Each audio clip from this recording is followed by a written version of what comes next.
En Bogotá, en el país y en el mundo, la paz no es solo una palabra, es una pregunta urgente. ¿Qué está pasando? Es el programa radial del Instituto para la Pedagogía, la Paz y el Conflicto Urbano, IPASUT. Un espacio para analizar lo que ocurre en nuestros territorios, los derechos humanos, la memoria, el género y la ciudadanía. Conversamos con investigadores, líderes sociales y voces expertas que piensan y construyen paz desde la academia y la vida cotidiana. Sintonízanos todos los miércoles de 8 a 9 de la noche por la UD 90.4 FM Estéreo, emisora de la Universidad Distrital. ¿Qué está pasando? Escuchar, pensar y dialogar también es construir paz. Cordial saludo a todos los que están conectados al programa que está pasando del Instituto de Paz de la Universidad Distrital Francisco José de Caldas.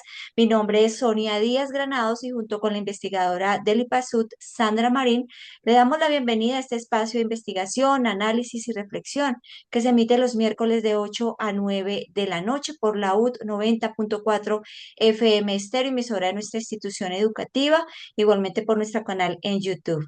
Recordemos las redes sociales, en X estamos en Instagram, también en Facebook como @ipasut, nuestra página web ipasut.distrital.edu.co y también nos encuentran con nuestra revista Ciudad Pasando con Z en X y también en LinkedIn. Hoy, ¿en qué está pasando? Hablaremos de la situación carcelaria en Colombia, que enfrenta múltiples desafíos relacionados con el hacinamiento, igualmente con las condiciones de vida y las limitadas oportunidades de desarrollo para las personas privadas de la libertad. En este contexto, la resocialización se convierte en una opción fundamental para promover la reintegración de los internos a la sociedad, reduciendo así la reincidencia y también ese fortalecimiento o fortaleciendo esos procesos de convivencia y también de construcción de paz. Por eso el título del programa del día de hoy, Radiografía Penitenciaria, Política Criminal y Resocialización en Colombia. Sandra, muy buenas noches. Por favor, pónganos más en contexto sobre el tema que vamos a desarrollar en este espacio y por favor también presente a su invitada. Buenas noches, Sonia. Buenas noches, Luis Alberto. Pues bueno, ¿en qué está pasando? Vamos a abordar el estudio de la política criminal y el modelo de justicia contemporáneo que nos obliga a dirigir la mirada hacia aquellas instituciones que la sociedad suele mantener al margen, las cárceles. Abordar la realidad de los centros de reclusión exige un análisis crítico que supere los prejuicios sociales. Y es que cuando hablamos del sistema penitenciario, inevitablemente nos enfrentamos a interrogantes profundos como cuál es la importancia de la resocialización y cómo funciona en un sistema punitivista. En la misión de hoy propondremos un debate estructural sobre la privación de la libertad en Colombia. Analizaremos las tensiones existentes entre el castigo y la transformación humana. Exploraremos cómo disciplinas como la filosofía y herramientas como las tecnologías de la información y la comunicación convergen dentro de los muros penitenciarios. Asimismo, propondremos sobre la mesa debates coyunturales y urgentes como la dicotomía entre el trabajo y el estudio en prisión, el polémico acceso a los dispositivos digitales frente a la criminalidad, la crisis del hacinamiento y la constante interrogante sobre si el sistema penal actual necesita reformas estructurales o si por el contrario los programas de resocialización han fracasado. Para desentrañar esa compleja red de conceptos nos acompaña hoy un invitado que se ha dedicado al abordaje y análisis de estos temas. Nuestro invitado de hoy es Luis Alberto Triana Llano, graduado como ingeniero en higiene y seguridad ocupacional, es filósofo, unadista y magíster en filosofía para los retos contemporáneos por la Universidad Oberta de Cataluña, estos últimos obtenidos en contexto de encierro. Actualmente cursa el doctorado en filosofía en la Universidad Pontificia Bolivariana y adelanta estudios de Derecho en la Universidad Nacional Abierta de a Distancia. Su actividad intelectual se centra en la aplicación del estoicismo como herramienta de resocialización, la justicia restaurativa y la ética en la era digital. Este desarrollo teórico es el resultado de una profunda experiencia de 123 meses de privación de la libertad en la cárcel La Paz de Itagüí, periodo en el cual transformó el encierro en un laboratorio de creación académica y emancipación subjetiva. Su producción literaria en prisión es vasta y fundamental para el pensamiento penitenciario contemporáneo, destacándose como autor de la obra El estudiante aprisionado, El filósofo emancipado en el 2024 y editor del libro Ecos de Libertad, Experiencias y Reflexiones de Filósofos Educadores en Cárceles Iberoamericanas en 2025. Durante su reclusión obtuvo el grado de honor y tesis meritoria por su investigación sobre el proyecto Boecio, que es una iniciativa internacional de filosofía experiencial de la que actualmente participa en Colombia y en Argentina. Su obra escrita aborda desde la instrumentalización del estoicismo hasta el acceso a las TIC en las prisiones, reflexiones plasmadas en libros y revistas científicas como Hacer y Aion. En la actualidad se desempeña como monitor en redes académicas en el proyecto Libertad Educativa de la UNAD y continúa investigando la soberanía cognitiva frente a la mediación de la inteligencia artificial. Muy buenas noches, Sandra, Sonia. Luis Alberto, cuando hablamos del sistema penitenciario nos enfrentamos a interrogantes como cuál es la importancia de la resocialización y cómo funciona en un sistema que es por excelencia punitivista. Quisiéramos que por favor usted nos explicara desde una perspectiva técnica y humana qué es exactamente la resocialización y por qué es fundamental tanto para las personas que se encuentran privadas de la libertad como para la sociedad en general. A ver, los filósofos solemos trabajar con conceptos. Entonces, en principio, el concepto de resocialización e incluso cualquier otro concepto de las denominadas prácticas RE o ideologías RE, reeducación, reinserción, resocialización, rehabilitación, restablecimiento, resultan siendo problemáticos porque implican una vuelta a. Hay resocialización si previamente hubo socialización. Hay reintegración si previamente hubo integración.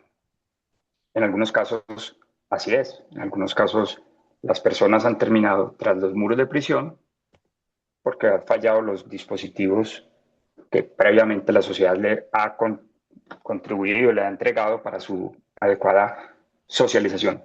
Pero no necesariamente en todos los casos es así. En ocasiones la socialización falla y básicamente la prisión es consecuencia de un fallo sistémico.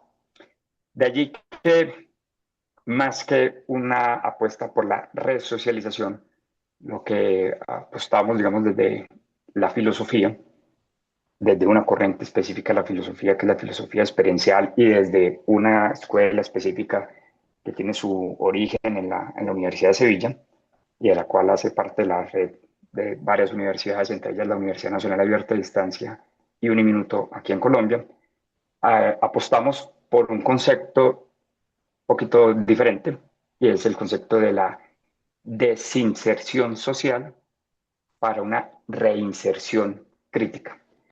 ¿Cómo así? En vez de aplicar las lógicas habituales de volver a ubicar a la persona que ha recuperado su libertad en la sociedad, digamos, donde estaba originalmente antes de su privación de la libertad, sin que hayan habido cambios existenciales, sin que hayan habido, digamos, unos marcos diferentes de orientación, eventualmente esta persona va a quedar inmersa en los mismos círculos sociales, en las mismas prácticas biopolíticas, en las mismas prácticas ideológicas, en los mismos mecanismos de sujeción, y muchas veces sin darse cuenta, le han llevado a cometer conductas delictivas y han terminado siendo privados de la libertad. Concretamente, un ejemplo. Si una persona está purgando su pena, digamos, por un delito X, vamos a decir, no sé, microtráfico, y cuando esta persona recupera su libertad, vuelve al mismo lugar, al mismo barrio, a la misma plaza, digamos, las mismas relaciones, vuelve a la misma comunidad, sin que haya hecho un juicio de valor sobre los elementos que le llevaron a prisión, muy probablemente esta persona va a caer justamente en esas prácticas que se van a normalizar. Entonces, lo que se pretende es que las personas que están privadas de la libertad reconozcan, analicen, identifiquen, pero además tomen acciones, es decir, el desarrollo del pensamiento crítico, para lograr desinsertarse, de ahí el concepto desinserción, desinsertarse de esas lógicas que le han llevado a prisión y vuelva a reinsertarse, pero de manera crítica. Porque si no, lo que vamos a tener es lo que, bueno, lo que hemos visto en el eterno ciclo de encarcelamiento, libertad y reincidencia. Las cifras del INPEC hablan de ello, estamos hablando alrededor de, en promedio, digamos, los últimos 6 años, del 23-24% de reincidencia, y eso quiere decir que una quinta parte de las personas que han estado privadas de su libertad vuelven al sistema. Siendo además problemático cómo se miden, pero supongamos que son exactas y que todos los que reinciden son detectados, todos los que reinciden son judicializados y todos los que reinciden son condenados, pero no necesariamente es así. Entonces, un poco el concepto de y cualquiera de sus prácticas asociadas, repito, reeducación, resocialización, rehabilitación, reinserción, nos resulta un poco problemática si no se hace un análisis crítico de las condiciones previas y se modifican las condiciones posteriores. Ese es un poco como el panorama general. Ok, Luis Alberto, una pregunta que hemos estado pensando nosotras acerca de eso, y es, ¿para qué le sirve la filosofía a una persona que está privada de la libertad y en qué punto la filosofía converge con las TICs? Muy bien. Estoy tratando de recordar al autor. Tal vez es Derrida o Deleuze, no lo recuerdo. Es muy contundente cuando preguntan ¿para qué sirve la filosofía? Y la respuesta es la filosofía no sirve. La filosofía no sirve, no es servicial, no es instrumental, pero sí es valiosa por sí misma, porque permite desarrollar marcos metodológicos, marcos de investigación, permite desarrollar la inquietud por la pregunta, y es precisamente el ¿para qué? De hecho, la filosofía se cuestiona sobre sí misma, es la única disciplina que cuestiona sus fundamentos. Si alguien hace, no sé, física, no sé, comunicación social, probablemente nunca llega a preguntarse sobre sus fundamentos epistemológicos. La filosofía sí lo hace. Entonces, pensar que la filosofía va a ser un elemento al servicio de es ya de por sí problemático, no lo será, no tiene, digamos, un uso práctico, como cuando uno dice, bueno, ¿para qué sirve este dispositivo, este mouse? Bueno, tiene una función concreta, ¿cierto? Y se puede utilizar. La filosofía no se usa, pero sí puede generar resultados. Hay digamos, una anécdota cuando decidí estudiar filosofía en prisión, y es que alguien me dijo, bueno, maravilloso que usted, que ya está siendo castigado por la sociedad, se autoflagele y decide estudiar filosofía, ¿no? Porque hay una percepción que la filosofía es una ciencia, una disciplina mejor aburrida, una disciplina bastante tediosa, y que pues, si uno la va a estudiar, pues lo que va a hacer es amargarse la vida. Pero finalmente la filosofía, digamos por mi experiencia, y no solo por mi experiencia, pero voy a hablar subjetivamente, permite precisamente avanzar más allá, ver más allá, preguntarse, cuestionarse y delimitar si aquello que nos están entregando o que nos han normalizado es precisamente la forma como deberíamos ver el mundo, o si podemos posicionarnos desde unas coordenadas existenciales diferentes que nos permitan precisamente reformular nuestra existencia. Y ahí, eso conectándolo, digamos, con la primera pregunta sobre la resocialización.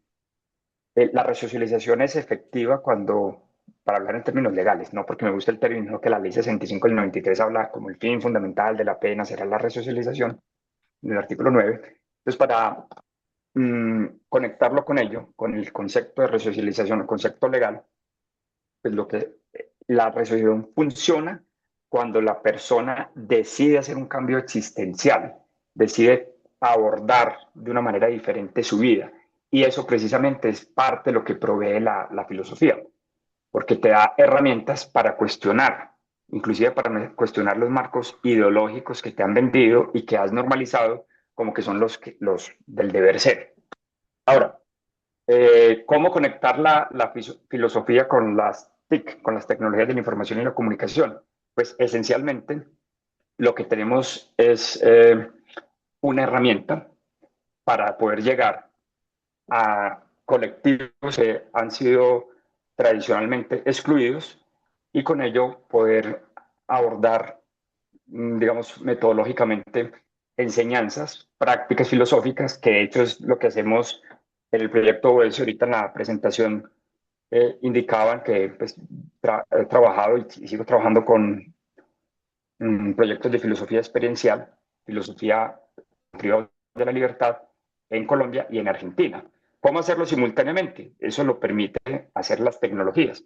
Si no tuviésemos el acceso a las tecnologías, probablemente no pudiéramos desarrollar estos medios, digamos, de entrenamiento. Ahora, ¿cómo ligar ello? ¿Cómo llevarlo, digamos, a un escenario práctico? Porque lo que hacemos con el proyecto de Boesio, que se llama el proyecto de filosofía experiencial, que hacemos en prisión, no es la mera transmisión de contenidos. De hecho, no es una clase tradicional filosófica en el sentido de que vamos a verter unos contenidos en los estudiantes, sino que es todo lo contrario. Vamos, a partir de preguntas de los estudiantes, de preguntas problematizadoras, vamos a generar los contenidos. Es decir, se desarrollan los contenidos con los estudiantes de una manera práctica y luego es que se ve la teoría. Como esto puede sonar muy abstracto, uno podría poner un ejemplo. Si yo llego a un grupo de estudiantes, un grupo de gimnastas, de hecho lo llamamos en el proyecto Hueso porque lo que hacemos es una gimnasia filosófica con el propósito de desarrollar músculo filosófico, con el objetivo que tengan gobierno sobre las pasiones, para evitar, por ejemplo, que un conflicto en el establecimiento se salga de control y eso genere pues, mayores complicaciones de las que ya tienen las personas privadas de la libertad, logren unas mejores acciones comunicativas, acciones que no sean instrumentales, sino que sean realmente comunicativas para buscar un bien común aún en prisión. Y adicionalmente el desarrollo del pensamiento crítico precisamente para liberarse de esos mecanismos ideológicos, mecanismos sensológicos, biopolíticas, normalizaciones que le han llevado a prisión o que no necesariamente cuestionan. Entonces, ¿cómo lo hacemos? En esencia, lo que hacemos es llegar al salón y hacer un ejercicio. Es decir, no empezamos a construir un elemento teórico, sino que hacemos un ejercicio. Vamos a suponer uno de los ejercicios. Los estoicos, que lo que hacemos es practicar estoicismo antiguo, es decir, el estoicismo de hace 25 siglos, no el estoicismo actual, que hemos denominado un pseudoestoicismo porque deforma las tesis clásicas. Una técnica que nos enseñan los estoicos puede ser premeditatio malorum, que es premeditar el mal, o visión cósmica, o memento mori.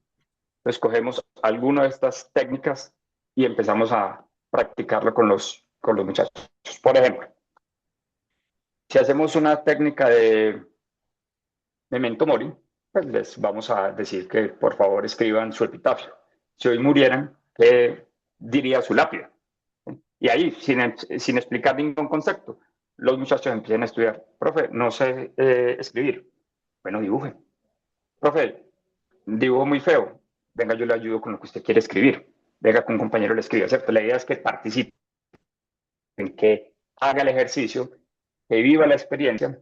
Eso tiene, digamos, un fundamento epistemológico en una epistemología que se conoce como anagógica, no analógica, sino anagógica, que es básicamente una epistemología del hacer, una epistemología espiritual. Concretamente, y un ejemplo para explicar la epistemología anagógica, es difícil explicar el amor. Uno entiende el amor cuando se hace amante. Es difícil explicar los sentimientos de una madre por su hijo, pero uno lo entiende cuando se hace madre. Bueno, yo no lo podré hacer, pero cuando se hace padre. Ese es, digamos, el fundamento y es con los chicos entrenar, y con las chicas, pues con las mujeres, entrenar haciendo. Una vez ellos han visto qué dice su lápida, entonces construimos unas reflexiones sobre ello. Y si lo que quieren para su vida es eso que dice su lápida, o si van a aprovechar el tiempo que les queda de vida, que es indeterminado, para hacer una mejor construcción de su personaje, de lo que vino a ser en el mundo. Y empezamos entonces ya a desarrollar los fundamentos teóricos, pero partiendo de una, digamos, fundamentación práctica, de un ejercicio. Luego de ello, se realiza un nuevo ejercicio, digamos ya porque tienen la teoría, entonces tienen más herramientas, y se les deja ese mismo ejercicio para que lo desarrollen todos los días. Bueno, ese ejercicio o un ejercicio similar, todos los días 20 minuticos diariamente, descansando 2 días de la semana, usando la analogía, ahí sí, analogía, del gimnasio. Es decir, es como si fueran a un gimnasio, entrenaran y en la siguiente sesión arrancamos analizando las reflexiones que han traído de practicar su ejercicio. Entonces, con esa analogía, con esa experiencia, con esa experimentación, se va a lograr, digamos, el desarrollo del músculo filosófico. Eso también tiene las bases en el pragmatismo norteamericano. John Dewey, que fue un filósofo, además educador, que estudió cómo logramos a través de la repetición de hábitos que estos funcionen como funciones, valga la redundancia. Es decir, hábitos como funciones, uno no tiene a respirar, es una función que tiene. Entonces, cuando uno logra un entrenamiento periódico y llega a la adversidad, está preparado frente a ello. Esa es más o menos, digamos, la metodología. Ahora, ¿cómo conectar eso con las TICs? Pues imaginen ustedes que una persona privada de la libertad, como fue en mi caso, realizaba entrenamiento, digamos, presencial con las personas privadas de la libertad del establecimiento donde estaba, pero además me conectaba remotamente con personas privadas de la libertad en Santa Rosa de Osos, que es un municipio cercano a Medellín, pero donde no llega, digamos, la oferta educativa que llega en una ciudad principal. O me conectaba con la provincia de Victoria, de Entre Ríos, la ciudad de Entre Ríos, la provincia de Victoria en Argentina, en la unidad penal número 5, a entrenar las personas de allí, porque el proyecto obedeció, la persona que entrenaba allí, pues que era el filósofo, de hecho era una mujer, se fue a vivir a Italia. Entonces quedaron sin el entrenador, sin el acompañante. Y bueno, llegó otra persona, en este caso de Colombia, gracias a las TIC. Además, una cosa maravillosa que no he comentado, pero que seguramente la audiencia ya detectó, y es que no es transmisión de conocimiento vertical, donde viene alguien de afuera a decir cómo debe actuar, cómo debe permanecer en prisión, cómo debe sufrir, cómo debe comportarse como un estoico, sino que es transmisión del conocimiento horizontal, construcción horizontal del conocimiento, porque es un par que está encerrado contigo, que tiene las mismas dificultades, que tiene las mismas restricciones, que tiene las mismas oportunidades en prisión que la persona que está entrenando. Entonces, eso ha sido bastante exitoso y de hecho seguimos haciéndolo no solamente, digamos, de manera presencial, virtual, sino también híbrida, y lo hacemos para otras ciudades donde, digamos, no tengo la presencialidad. Por ejemplo, con Casa Libertad Bogotá, trabajamos precisamente para las personas que están privadas de su libertad en prisión domiciliaria, pero que requieren, digamos, este tipo de entrenamiento, que además no es exclusivo a las personas privadas de la libertad, esto es para cualquier persona que pueda desarrollar habilidades que les permitan el control de las pasiones, evitar que las pasiones gobiernen nuestra vida, el desarrollo de acciones comunicativas y el desarrollo de pensamiento crítico. Pero bueno, creo que me estoy extendiendo mucho, pero me voy apasionando por el tema. No, y para aterrizar un poco más, usted ya ha esbozado algo en esta respuesta sobre su experiencia, pero nos gustaría ampliar un poco más su experiencia con respecto a lo que nos está explicando ahora. Usted es una persona que lo que leyó Sandra en su perfil, pues tiene varios estudios, ingeniero en higiene, seguridad ocupacional, filósofo, magíster en filosofía. em, y tiene un desarrollo teórico que lo hizo prácticamente cuando estuvo en cárcel, 123 meses de privación de libertad en la cárcel La Paz de Itagüí. Entonces, yo quisiera saber usted cómo se adentró a ese mundo, cómo fue esos primeros pasos de entender de que usted tenía que hacer, estudiar, ¿sí? Para lograr todo lo que ha logrado y para también, no sé, seducir o conectar a otra gente a través de su ejemplo. Gracias, Sonia. Lo sigo haciendo. De hecho, de alguna manera me siento como un apóstol de la educación en contexto de encierro. Ello porque, en esencia, lo que noto es que el real cambio está en la educación. Muchas de las personas que han llegado a prisión, no fue mi caso, por supuesto, y no quiero romantizar la cárcel, tampoco quiero decir que allí lo único que hay son personas que, qué pesar, están sufriendo, son inocentes, ¿no? La cárcel en este momento cumple un propósito. Quizá debemos replantearnos la forma como lo estamos haciendo, quizá debemos replantear sobre todo la violación sistémica de la dignidad humana de quienes están allí.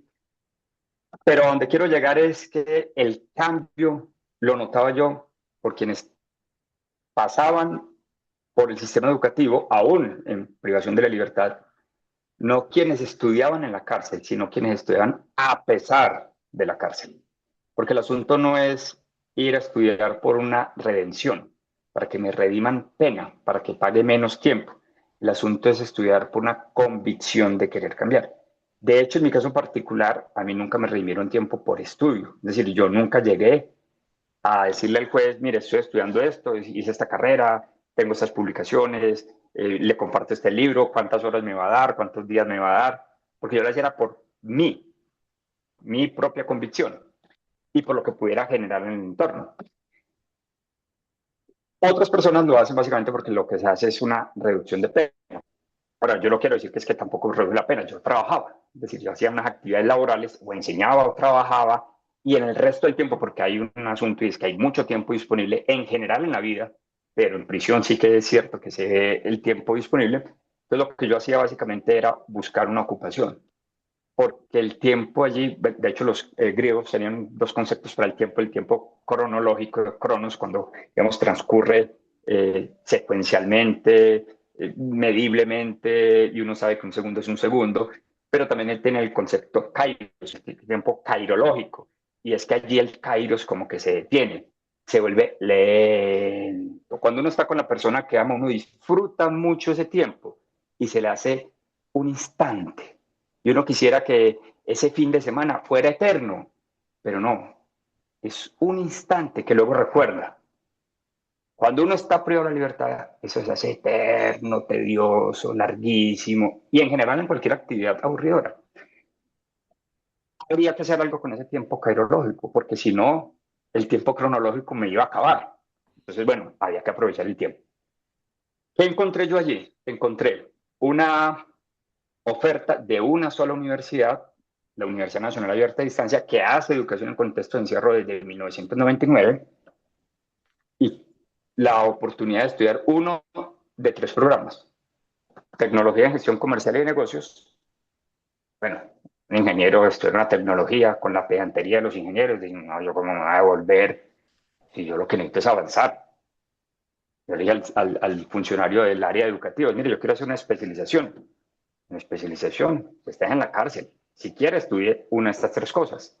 Tecnología en gestión comercial y negocios, administración de empresas, ya me había quebrado 2 veces, o filosofía. Y bueno, me demoré 2 años en tomar la decisión porque filosofía no es la más atractiva, pero sí la más adictiva. ¿Sí? Es cuando uno la descubre, cuando uno la entiende, la disfruta mejor, no termina de entenderla, pero cuando uno empieza a disfrutar el viaje, es algo que uno no quiere terminar nunca, uno quiere siempre seguir filosofando, no quiere seguir siempre estudiando filosofía. Cuando me voy, a los 10 años, 3 meses, 2 semanas, 3 semanas, perdón, 10 años, 3 meses, 2 semanas, 3 días, 2 horas, 6 horas, 40 minutos, ya me puse nervioso. Cuando me voy, después de 10 años, para concretarlo mejor, dejamos ya no una universidad con 3 programas, sino esa misma universidad con 9 programas, pero además 2 especializaciones, y otras tantas universidades que generaban, digamos, ya un universo casi de 50 programas, entre programas tecnológicos, profesionales, especializaciones y maestrías. Eso es maravilloso, porque eso va abriendo la posibilidad que más personas se acerquen al mundo de la educación en contexto de encierro. Éramos en un establecimiento de 784 personas, bueno, además diseñado para 340, pero habían 784 cuando yo llegué. Habían 3 personas estudiando educación superior. O sea, 3 de 784, eso es mínimo. Cuando obtuve la libertad, dejamos a 27. Ya habíamos subido a 1200, ¿cierto? El hacinamiento se había subido, pero el pasar de 3 a 27 es muy significativo. La misma UNAD pasó de un año a otro de 145 a 299. ¿Sí? Duplicó las cifras, digamos, de un año a otro. Eso es bastante significativo. Pero sigue siendo muy poco, no solo frente a la UNAD, sino frente a la población penitenciaria, porque estamos hablando de 104.000, 105.000 personas privadas de la libertad, y solo, digamos, entre todas las universidades podrán sumar unas 400, 500 personas, solo 400, 500 personas están estudiando. La UNED, que es la Universidad Nacional de Educación a Distancia en España, solo esa universidad en España tiene 1.500 alumnos privados de la libertad. Entonces digamos que ahí hay un enfoque. Es muy curioso porque no hay índices de reincidencia en personas que han pasado por la universidad en contexto de encierro, en estudios de la UNED. Es decir, pasan por la universidad, recuperan su libertad y no reinciden, ¿cierto? Entonces, digamos que hay un indicador que puede ser accidental finalmente porque los datos siguen siendo muy pocos, pero bueno, algo va mostrando. Luis Alberto, Hola. perdón. No, dale, perdona. No, quería redondear entonces que en esencia, digamos por la experiencia, lo que he notado, porque inclusive uno lo nota con los compañeros que están privados de la libertad, cómo entran, digamos, el primer semestre a los primeros cursos y cómo ya en la mitad de la carrera o cuando finalizan, porque varios nos graduamos en contexto de encierro, cómo casi que de su forma de actuar, su forma de vestir, su forma de expresarse, su forma de ver el mundo, son personas diferentes. Son personas que sin duda pudieron haber cometido un error. También hay personas inocentes que, digamos, son falsos positivos judiciales, no es mi caso, pero sí me tocó percibir, creer, entender por el proceso que parecía ser inocente, que digamos hay un tema, digamos, de un falso positivo judicial. Inclusive, bueno, no vamos a dar detalles, pero casi que algunos exfuncionarios que básicamente declaran es que nosotros necesitamos es cumplir cuotas. Y por cumplir cuotas también pueden llegar allá, porque me tocó compartir con ex fiscales, ex jueces, abogados, policías, miembros del ejército, del mismo IMPEC. Es decir, a un establecimiento penitenciario llega cualquier persona. Pero el cambio que uno nota cuando asumen la educación de una manera juiciosa, cuando ven el mundo a través de los lentes de la educación, es completamente notable, es muy diferente. Con eso rondeo la idea, Sandra. Nosotros, como siguiendo en esa línea, quisiéramos conocer tu postura frente, existe la crítica de que estudiar no genera ingresos, ¿sí? Mientras que trabajar sí. Entonces, ¿cómo debería equilibrarse en la política criminal la utilidad económica del trabajo frente al valor transformador del estudio? Y de ahí se desprende entonces, ¿por qué es mejor que las personas privadas de la libertad estudien en lugar de que trabajen? ¿Qué es lo que hace la diferencia? Estudiar no genera ingresos y estudiar filosofía, así que menos. Fue lo primero que me dijeron, oye, pero estudia otra cosa, o sea, algo que sirva para la vida. Y no me arrepiento de haber estudiado filosofía. Pero bueno, hay que combinarlo porque a veces no se encuentran las oportunidades laborales.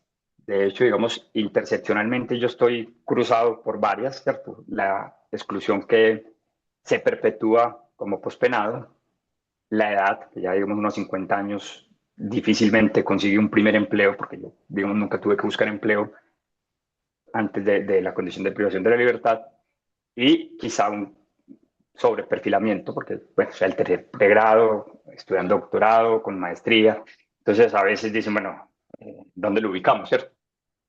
Pero hay que, yendo para tu pregunta, Sandra, hay que ver una cosa muy importante, muy interesante, y es que sin duda alguna nuestro sistema penitenciario, una palabra que no me parece correcta, pero es la palabra de la ley, el tratamiento penitenciario.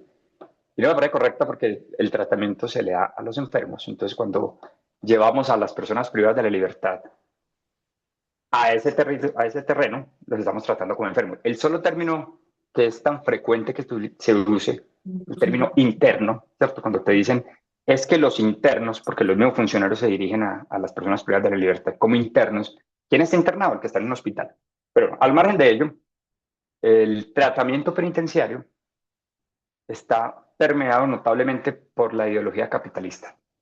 Produzca para que sirva.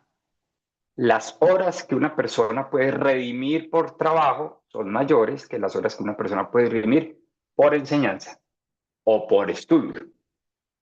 Entonces es mejor, por eso era que yo trabajaba. Yo decía, yo necesito salir antes y en trabajo tengo más tiempo que si estudio.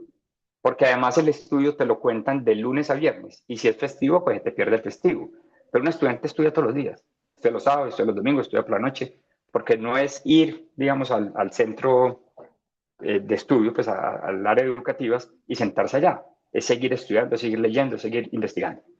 Pero el trabajador sí puede trabajar los sábados incluso los domingos descansando otro día, y trabaja también los festivos. Entonces hay, digamos, un marco capitalista que te dice, es que esto produce, y como esto produce, esto lo premiamos bien.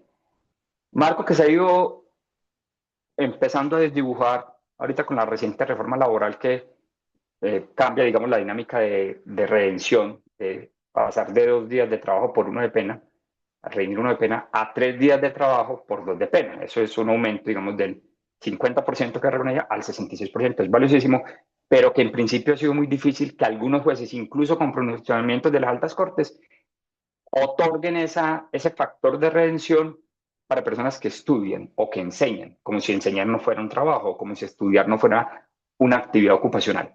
En ese orden de ideas, para ir, digamos, delimitando la respuesta, está permeado notablemente por el marco capitalista. Es decir, si produce, lo premiamos. Si eso no produce, no va a ser suficiente. La ley lo premia. La orden de trabajo que te espera en el establecimiento penitenciario lo premia porque te genera un tiempo de redención o de lunes a viernes o de lunes a sábado si es trabajo, incluyendo festivos, pero si es estudio o es enseñanza es de lunes a viernes. Entonces ahí empieza a reducirse. Pero además la política criminal debería, y digamos, la institucionalidad debería empezar a cuestionarse si los trabajos que están enseñando en prisión son los trabajos con los cuales efectivamente una persona al recuperar su libertad puede reconstruir su vida. Por ejemplo, círculos artesanales.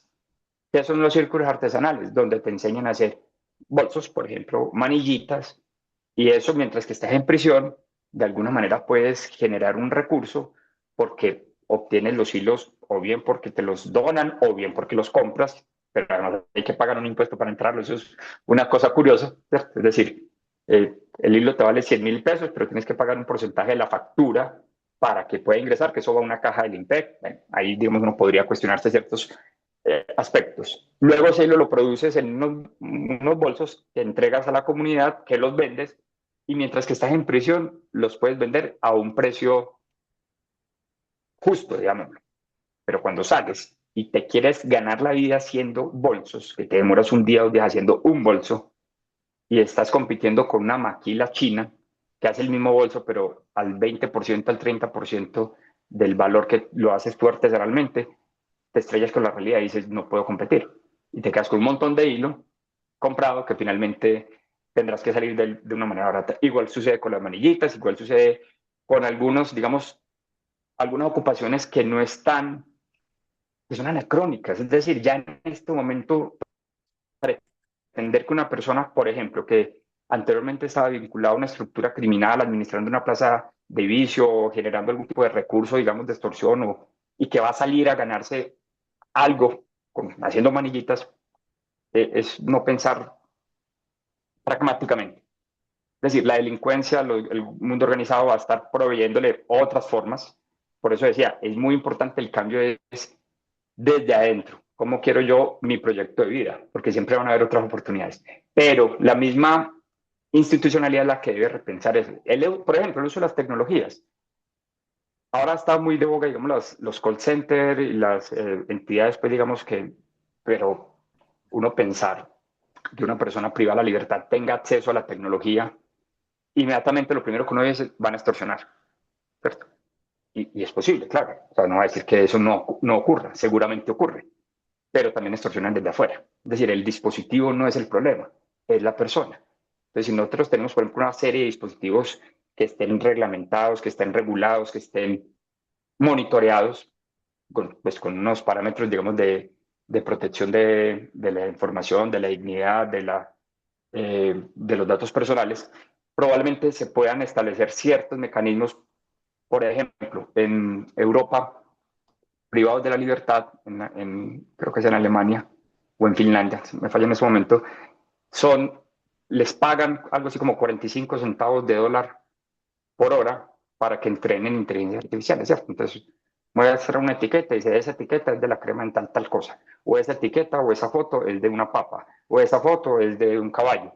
Entonces, sirven, digamos, para entrenar estas cosas que están ahorita mismo funcionando, pero además a generar un recurso. Y eso es un uso de la tecnología digamos que no va a afectar o que no va a generar una afectación pues, a un bien jurídico o va a agravar la condición, pero sí puede generar recursos para que haya una dignidad. Porque las personas que están privadas de la libertad pues, están, digamos, en términos generales bien, porque al estar en una relación de especial sujeción por parte del Estado, pues el Estado les provee todo, pero su familia ha quedado sin un recurso importante. Entonces ahí también empieza el problema social y de alguna manera empiezan a verse los círculos de reincidencia de por qué los hijos de quienes han estado privados de la libertad en el futuro terminan estando privados de la libertad. Siempre hay una relación de causalidad y que vale la pena estudiar. Luis Alberto, ¿qué papel debe cumplir el Estado y las universidades en esos procesos de formación dentro de las cárceles y cómo podrían las universidades públicas, ¿sí? Ahí ya un ejemplo con la UNAD, que es la Universidad Nacional a Distancia, pero ¿qué otras universidades podrían fortalecer su papel en la democratización, digámoslo así, el acceso a la educación dentro de las cárceles, ¿sí? ¿Cómo podría, por ejemplo, la Universidad Distrital llevar a cabo un trabajo de educación? Y además, usted tocó algo importante, le voy a pegar dos preguntas porque el tiempo es oro. ¿Qué tipo de programas académicos o técnicos serían los más útiles dentro de los centros penitenciarios para dictar a las personas que están privadas de la libertad? Bueno, sin duda, pues cada universidad tiene sus, digamos, proyecto educativo, ¿cierto? Entonces habrá que enmarcarlos dentro de ese proyecto educativo. El INPEC como entidad encargada por la ley, el artículo 9 y el artículo 10 de la ley 65 del 93, encargada de la resocialización. La educación es una de las estrategias de resocialización, no es la única, el trabajo es otra, las actividades artísticas es otra. Hay, digamos, una sombrilla de actividades. Las actividades ocupacionales en general, y la educación es una de ellas, también tiene su propio modelo educativo, ¿sí? Que es un modelo andragógico, porque quienes están allí pues son personas ya, digamos, de cierta edad, pues mínimos tienen 18 años, cada vez llegan más jóvenes, pero siempre mayores de 18 años, a establecimientos de reclusión. Entonces hay que, digamos, unir esos modelos pedagógicos y hay que ponerlos a conversar para que se cumplan los propósitos institucionales, pero también los propósitos de la resocialización. Y el papel, pues básicamente es detectar cuál es el futuro laboral. Es decir, qué es lo que viene, y eso es pues no solo para las personas privadas de la libertad, sino en general, qué está ofreciendo la universidad para el futuro. Porque la universidad no puede seguir anclada al pasado y a, digamos, los programas que han sido tradicionalmente vigentes, cuando hay profesiones que o tienden a ser mejoradas, reemplazadas, cambiantes por lo menos, con, digamos, los avances tecnológicos, o hay nuevas profesiones. Y ahí, por ejemplo, es anacrónico los desarrollos, porque si bien desde el 2017 se obliga a que haya, digamos, un acceso a Internet en las prisiones, se ha venido haciendo, pero como un acceso privilegiado a quienes están precisamente en educación superior. Pero el resto de las, que son muy poquitos, pues no alcanza a ser el 1% de la población privada de la libertad, pero el resto de las personas que están allí privadas de la libertad deberían también tener acceso a estos medios de comunicación. Mira, algo tan simple como que usted sale y le dicen, listo, empieza a buscar empleo en tal aplicación. Bueno, yo pues, tuve la fortuna y sé manejar una aplicación y digamos que tengo toda la alfabetización digital. Pero una persona que estuvo privada de la libertad, no sé, desde hace 20 años y sale hoy con 60 años, probablemente no le tocó ese avance tecnológico, no vio la gradualidad y llega y se bloquea, ¿cierto? Entonces me parece que el papel es descubrir precisamente con las actividades ocupacionales que le permitan a las personas resignificar su vida al salir, que les permita, pues, por supuesto, generar ingresos adecuados, suficientes y legales para continuar con su vida, que además, por lo general, no siempre es así, tienden a ser autónomos, tienen a ser autosuficientes, llamémoslo, tienen que ser emprendedores, por lo mismo que les digo, porque hay digamos, un sesgo, hay ideología de este viene de allá, quién sabe a quién conoce, quién sabe a quién viene a investigar, y es como si fuera como un cáncer, ¿no? ¿Cómo va a traer a la persona para acá? Es que estuvo en la cárcel. No, es que es una persona común y corriente. Simplemente ideológicamente nos han vendido una idea diferente. Entonces me parece que es descubrir y proyectar precisamente esa formación que se requiere para las personas que van a recuperar la libertad.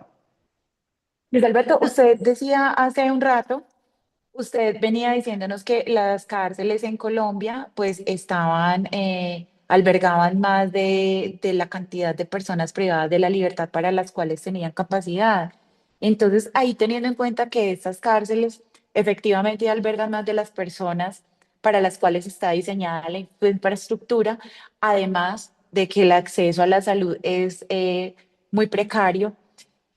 Nosotros quisiéramos saber desde su perspectiva si este problema se solucionaría construyendo más centros penitenciarios que cuenten con mayor y mejor capacidad instalada, tanto de infraestructura como de personal, para la atención de los privados de la libertad, o cuál sería la solución.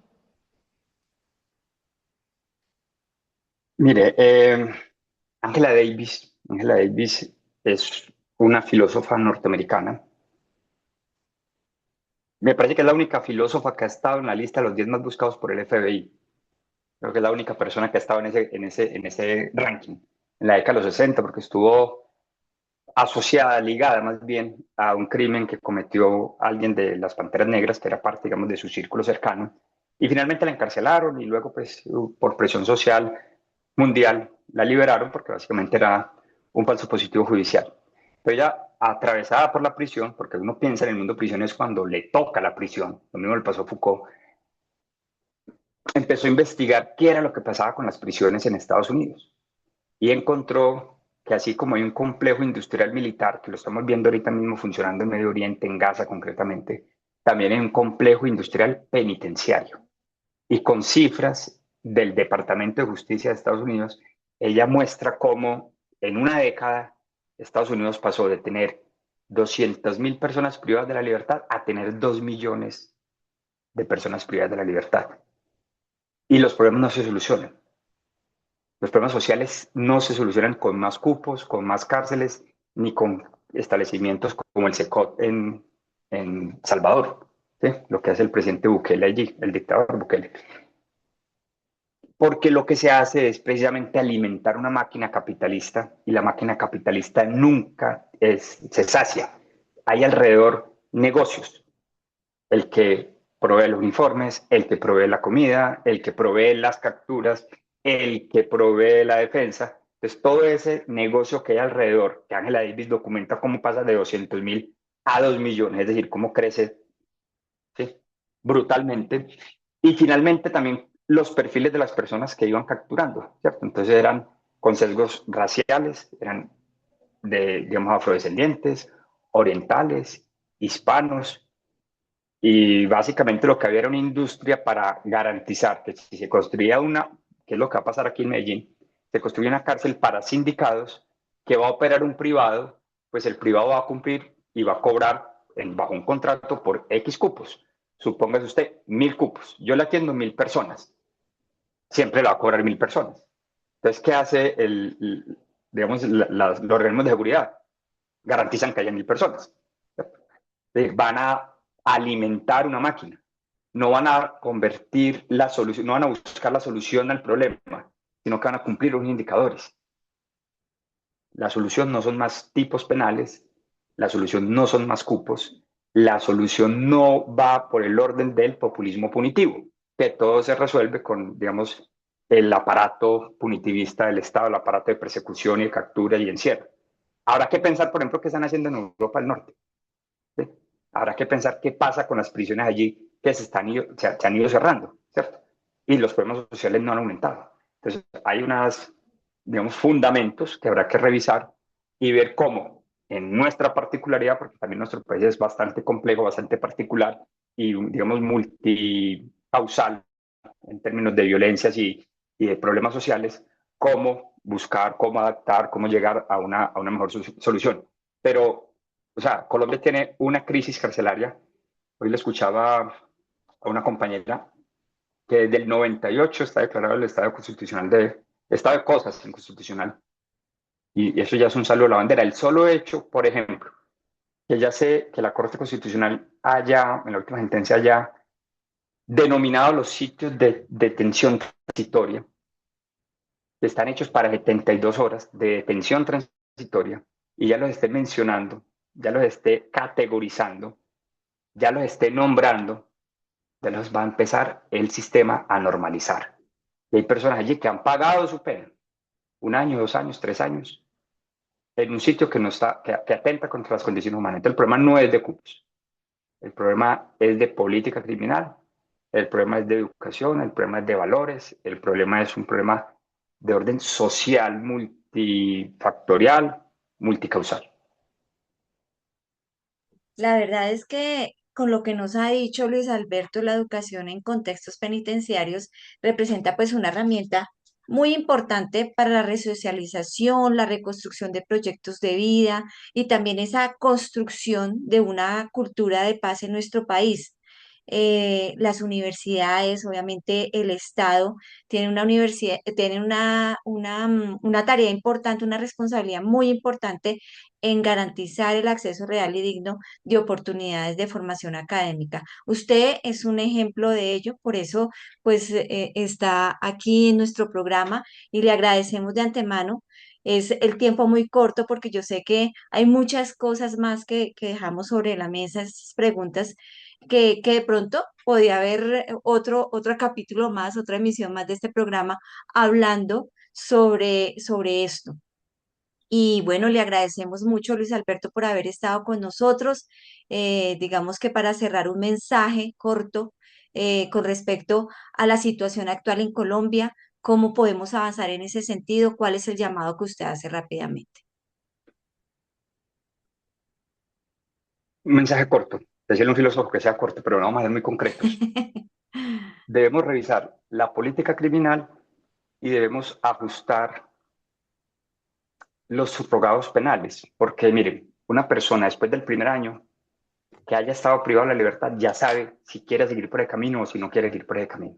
Pero tenemos penas muy altas y además con muy difícil posibilidad de llegar, por ejemplo, a una prisión domiciliaria o una libertad condicional, porque precisamente por el populismo punitivo, entonces no hay una carta, digamos, ordenada, sino que vamos agregando y vamos poniendo como cositas allí como para ir mercando.